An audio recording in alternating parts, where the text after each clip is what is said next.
everybody, and welcome to Taking Control, the ADHD podcast on rashpixel.fm. I'm Pete Wright, and I am here, as always, with Nikki Kinzer. Hello, everyone. Hello, Pete Wright. You want to talk about Better Call Saul and get it out of the way? And then I'm going to talk about group coaching. Okay, all right. But Better Call Saul is exciting, yeah. So have you been watching it? No, I haven't. Are you waiting? Are you waiting for all the episodes so you don't have to wait? I am. Do you know why? Because, oh my gosh, House of Cards has totally spoiled me.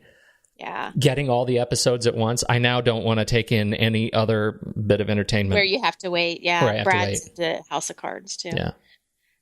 Well, it's a great show. It will not disappoint you. Is it, how does it compare to Breaking Bad? It is, obviously, for those who don't know, Better Call Saul is the spin-off of Breaking Bad that follows the exploits of his attorney, Saul Goodman. It's fantastic. I mean, these and this is just my opinion. I mean, if you go on the internet, you're going to see all kinds of stuff. But I would say the majority of the people that liked Breaking Bad also really enjoy, Better Call Saul. It's a prequel, so he's not Saul. He's somebody else. And I mean, I'm not going to go into that, but it's just really interesting. And wait a minute. He's not Saul? Not yet. His name is not Saul? There's like an identity twist? It's the same guy, right? I mean, it's the same human. Yeah. Wow. Right, but I'm not gonna give it away because you need to watch. Now, Nikki. So for entertainment purposes, one of the podcasts that I've been listening to is the Better Call Saul podcast. And it is fascinating because you get to listen to all of these, like Vince Gilligan and the actor who plays Saul, Bob. I'm sorry, I'm going to really crush on all of their names because I don't know all their names, but Kelly is the host and she's one of the editors and writers or something. I don't know. But anyway, basically this podcast is all of these brilliant people talking about the show and how they created it and all of this back scene stuff and how they made decisions on certain scenes and music, and the actors come on and and talk about their experience, and it is just the most fascinating podcast to hear, to see how this all comes together. I want to go back and actually watch the shows again because that you feel like you've learned more about how they pull them together. More. Yeah. But these writers for this whole series, for Breaking Bad and for Better Call Saul, I mean, they're brilliant. Everything is so thought out and it's just really clever. And I'll tell you one thing, in Breaking Bad, you don't really have a connection with Saul as much as, I mean, you do in the sense that he's funny and he's kind of just a slimy lawyer and, he's getting these people off and he's clever, right? So you like him, but you don't necessarily have a great sense of loyalty to him or whatever. But in Better Call Saul, I love this guy. You root for him and you fall in love with him almost immediately. Well, I think it's a funny thing. Bob Odenkirk, the actor who plays Saul, has been around for a long time, right? And he's a fantastic comedian and writer, and he's just great. I mean, from his work on Saturday Night Live to Late Night with Conan O'Brien, Get a Life, Dennis Miller, Mr. Show with Bob and David. I mean, he has created so much great comedy that most people don't know about. I love that Breaking Bad and now Better Call Saul have given him such a high-profile platform as a lead actor. He is just funny. So great, talented guy. Yes, and it's funny to listen to them in the back, on the podcast because they're totally funny and their real personalities really come out. I mean, it's awesome. It's really good. So if you're looking for entertainment, I mean, just pure entertainment, Better Call Saul is an excellent spinoff from Breaking Bad, and I totally understand Pete, why you would want to wait because it is, there's been a couple episodes where I'm just like, oh man, I just wish I could just, get on Netflix and just flesh it out. One more show. But I have to wait. Well, it's good. It's good stuff. So yeah, that's what I've been doing. Did you ever watch How I Met Your Mother, the sitcom? I watched at the beginning of it, but then I lost interest and never really finished watching it. All right. Oh my gosh. I watched through season 7 and then took a long break, and I just went back and finished 8 and 9, and the show ended after 9. And I just if you haven't watched it and you're interested in watching it, plug your ears, because I'm going to spoil it because I'm so wrecked by it. Oh. He meets the mother. Season 9 is all about their relationship. And then the last 2 episodes, the mother dies. Well, don't we know that, though? Because dies. That's the very beginning of the show. I don't remember that. She's not there. Well, she's not there, but we don't know why she... she might be just not in the room. Yeah, that's true. I always kind of assumed... You did? I never assumed that. I must be not wired right, because I know I'm not the only one who didn't assume that. And of course, then it ends and it supposedly wraps up with a nice bow, and as an older man, now he ends up with the right person. But oh my gosh. Was the mother not the right person? Well... The mother was the right person, but then she died, so there had to be another right person. So they had to be another person that was right. Yeah. So he ends up with another person that we'd known on the show in the character. It was the last 2 seasons were really good, and I really enjoyed it. I have to admit, there were a couple of times I choked up a little bit, just a little bit, just a little bit. I mean, let's not go overboard. All right. So we're not talking about TV anymore. No, not anymore. It's a digital episode this week. Yes, but before you do that, I got to just group coaching. This is it. This is it. Time. Yeah. In fact, actually, the deadline was yesterday because this will be on Monday. But I'm just going to say I'm going to be okay with this. That if you really still want to be a part of the group, just make sure you register today, and I'll let you in. All right. All right. But I gotta put that out there. The deadline has passed. However, today only. For those listening who have registered, congratulations. Yes. And you'll be finding out more in the coming week. If you haven't already, because I've already gotten actually in touch with some of the groups that I've already been able to form. So awesome. You may hear from me even before that last week if I have the group formed. So, excellent. All right. So before we start talking digital, head over to takecontroladhd.com, register for the group coaching, subscribe to the show. You can just enter your email address in the box on the website, and it'll make sure you don't miss a single episode of this very show. You'll just get a little email each week that says, hey, new show, here's the link.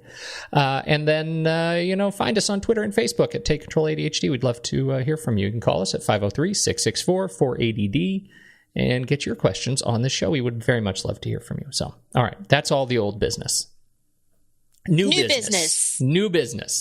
We're like in a board meeting. I need a gavel. Exactly. Better with a gavel. So last week we talked all about you, the uncertainty and doubt, fear, uncertainty, and doubt that comes with learning big things about yourself. And I got Thank you again for sharing. Well, you're very welcome. And you made a point. You said, "Hey, what are these systems that you put into place when I was in my valley of rage and despair, in order to pull out of it?" What was your first step?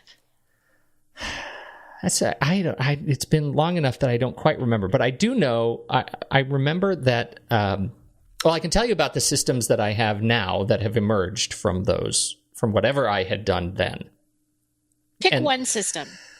Well, okay. One system to talk about, because we don't want to overwhelm people. No, we don't. So I think I'm going to talk about 2, and one of them is going to be really much, much quicker, and it's even more technology related.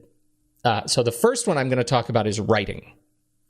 One of the problems that I had before was I was not a very committed note taker, right? I would take notes and then forget about them, right? And are you talking about note taking like in what? A meeting, a conference? Yeah. Meetings, okay. Things that I need to remember coming out of meetings, things I need to write down to tasks and things like that, right? And I would try to just cram it all into my head. And I had this, I loved getting things done. And so I fancied myself, a GTD guy. I knew all of the rules of GTD, but I didn't really follow them. And so I followed them, but only so far, right? There was this big gap between... Because let me ask you about that. Yeah. Do you think that because there were too many steps in GTD, or like where was the break off point where you kind of stopped following that? Well, it was the gap that exists between documenting what I have to do, right? Actually making notes and dumping them into my trusted system. So I had this trusted system that would very often just get empty because I would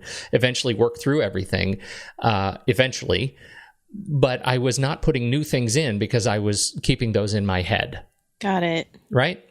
And one of the things that I had to do to get over that was to learn to take better notes. And we've done whole shows on, mind mapping and Evernote, taking notes. And so, and my own note-taking sort of systems have evolved over the years, and the tools that I use to take notes have evolved over the years. But right now I'm using, I'm still mostly a Fieldnotes Evernote guy, right? I use Moleskine, Fieldnotes, Moleskine, Evernote. So I have this pocket Fieldnotes we talked about, I think, a couple of weeks ago, how much I love these little pocket Fieldnotes notebooks because they're small.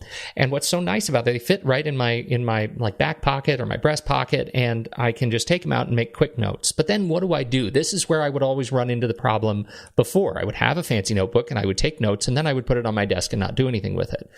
Well, as technology changes, so do processes. And so now I go to a meeting, say, and I take a couple of pages of notes. They have to-dos on them, et cetera, et cetera. I go back home, I put them out, and I open the notebook on my desk, and I take a picture of it in OmniFocus or Evernote, either one of those tools. If it's a bunch of to-dos, then I take a picture of it in OmniFocus. And then that becomes a task right then and there that's going to remind me, not only is this something I have to do, but here is the reference material that I need to use it. Now, I used to get all caught up on like retyping and OCR, make sure that I could, is my handwriting good enough so that the computer can read my handwriting? And that's brain damage, right? All I need to know is I need to be able to look at those notes, because that will trigger enough for me to be able to get to work. And so that was a big lesson for me, is learning not to get caught up in the brain damage of technology, of the process, and realize that the tools I needed for me to work quickly and to get into my system quickly were right in front of me. So that was simply just taking the to-do list or whatever the notes were from that meeting and taking a picture of it and getting it into your system. Right. And if there are multiple to-dos on a single page, I'll take multiple pictures of that thing and create separate tasks. And that's right, each task is going to have the same picture attached to it. But that's okay, because I don't need to care. That's one of those things I just don't need to care about. All I know is when I get to that task, I'll have the important reference page visible. Right. So that's number one. It's just to streamline, getting the stuff that I write over the transom and into my trusted system. And now my OmniFocus is never empty.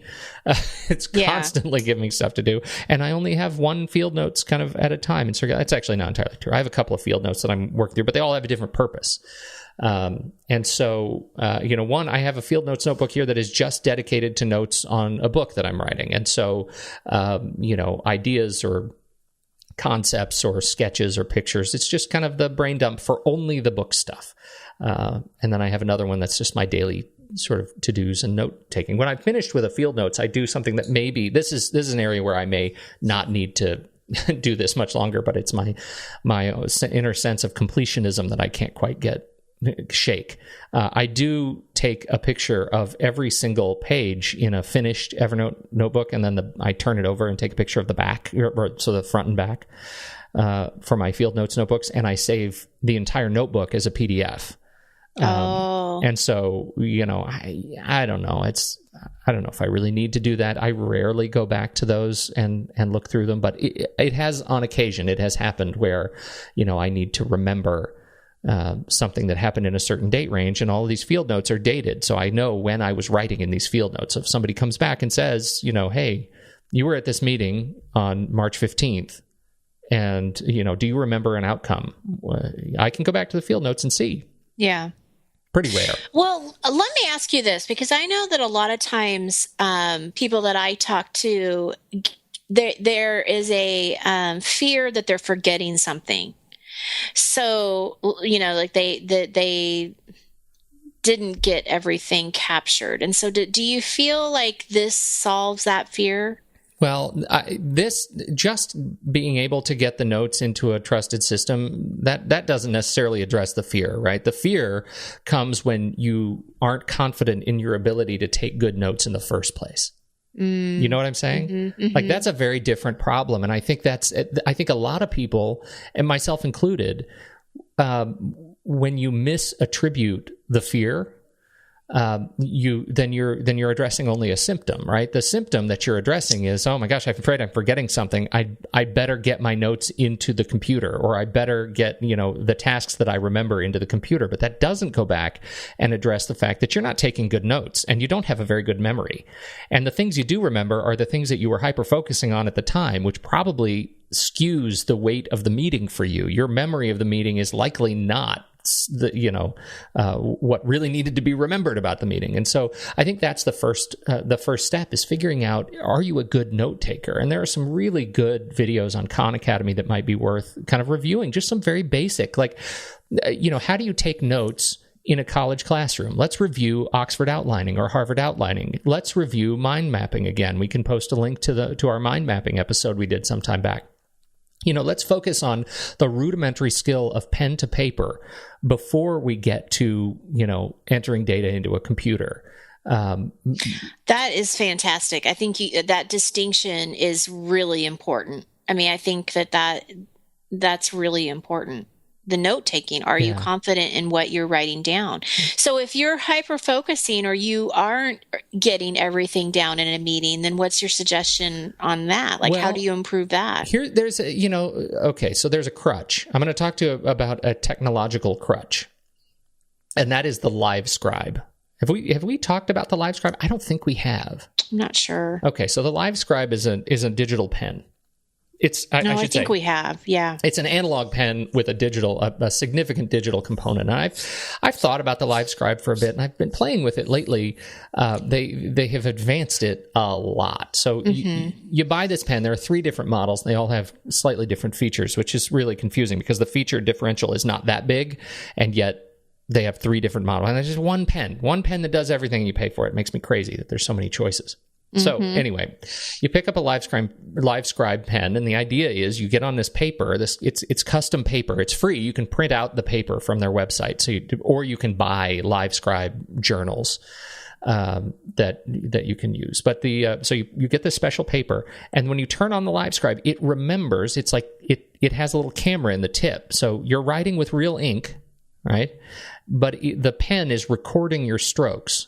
So then, it's amazing, right? So then, when you go back to your computer or your iPad, you can sync your notes with your computer, and you can do really cool things. You're right. There's all your notes. They have a Moleskine Livescribe. If you're a Moleskine guy, similar to the Evernote Moleskine journal, they have a Livescribe Moleskine journal. They have, Note Shelf is a very popular note on the iPad, so you can take your notes with your Livescribe and sync them to your a couple of different apps on the iPad, including Livescribe's Livescribe Plus app. You can do cool things like pencasts.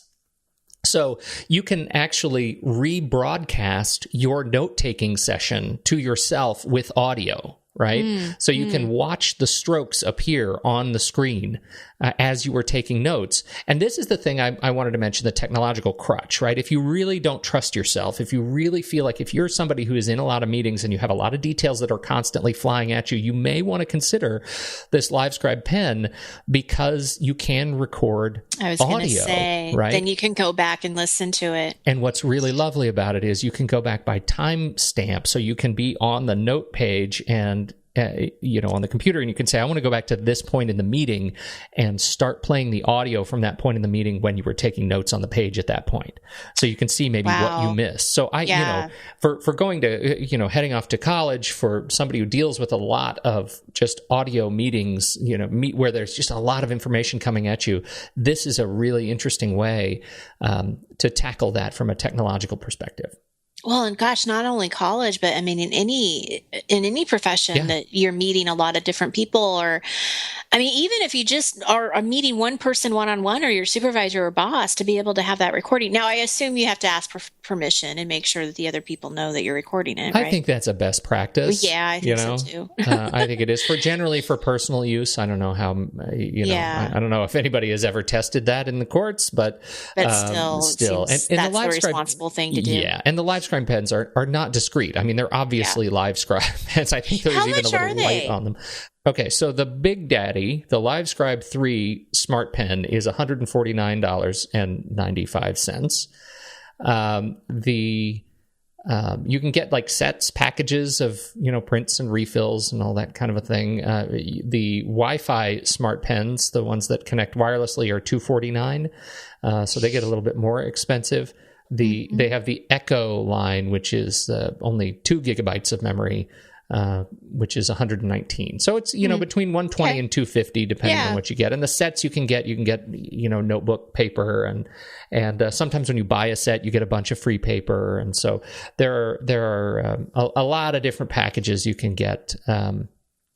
So there are some good options there. I think it's worth checking out if you deal with this issue in particular. I think it's worth checking out. I definitely, I'm going to be recommending that I know a couple of people that would find this interesting. It's pretty cool. Now, I did want to talk about I want to change gears a little bit, because the other thing that I would struggle with is when I would have to read stuff, like I was researching books, reading books, business books, things like that.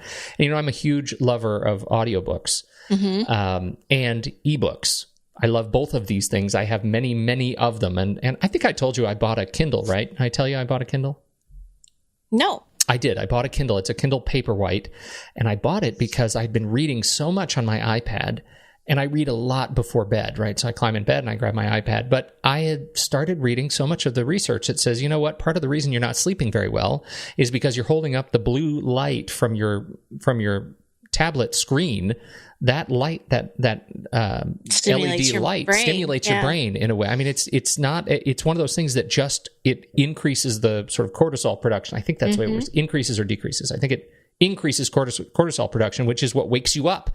And so part of the reason you have trouble going to sleep is that you're staring at a computer screen right before bed. So, so the recommendation is, we love ebooks, but you want to get one that does not have a backlight on it, right? And so I picked up the Kindle Paperwhite. The Kindle Paperwhite has it looks just like a Kindle. It's a touch screen, pretty responsive. It's not the most current version. I got it on the Refurb store, but I love it because I can turn off the light completely. And one of the nice things about the Paperwhite in particular, the current generation Kindles, they have lights, but they're not backlights, right? They're essentially, they're front lights. It's a different kind of technology of lighting, so it doesn't like blast your eyes out. But you can still see it. You can still see it in a dim room. So anyway, I've been looking a lot at this. And one of the things that they have with Kindle, now that Amazon owns Audible, I've been a member of Audible for how many? I don't know how many. I've got hundreds of Audible books in my Audible library. They have this new thing called Whispersync for audio, right? So you can buy a book, or, in my case, I subscribe to a book, or I subscribe to Audible. I get 2 books a month. Or if I'm in the Kindle store, I can buy a book. And there's an option on up to, I think, 45,000 titles available now, where you can add the other format for just a couple of dollars more to your order. So let's say I just finished a book by Ron Friedman, a psychologist writing about the best place to work in the world. So I bought that book on Kindle, and for like $3 more, I added the audiobook. Now, no matter if I can get in my car, I can turn on the audiobook. I can get out of the car, come home, sit down on the couch, and pick up my Kindle, and it knows exactly where I am in the book. It syncs position between audio and but the real benefit for me is in the ability to change formats for learning. If there's something I really need to learn and I hear it on audio, I can now go right back to the Kindle version of the book, and I can find that position very, very quickly, and I can reread it. Right? I can highlight it. I can make notes, which I find so useful in the book. Now, the next edition, or the next step here, is what Amazon calls immersion reading. If you're on one of the iOS apps for Kindle or the Kindle Android or Fire tablet version of the Kindle Reader, they have immersion reading, where if you have both the audiobook and the Kindle Reader book, you can actually read along. So you're actually looking at the text, and it's being highlighted as the narrator is reading the book to you.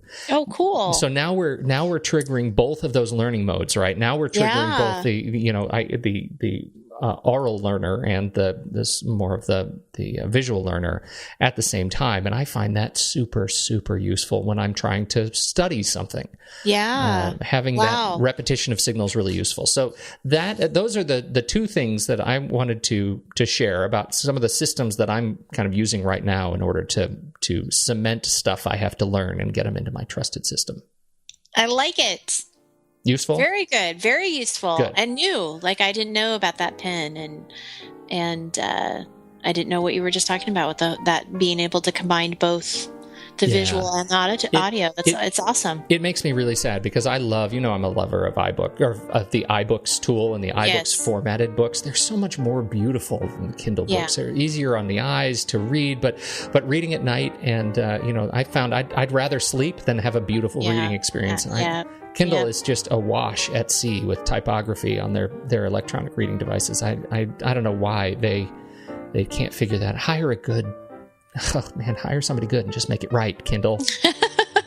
Anyway, so that's all I got.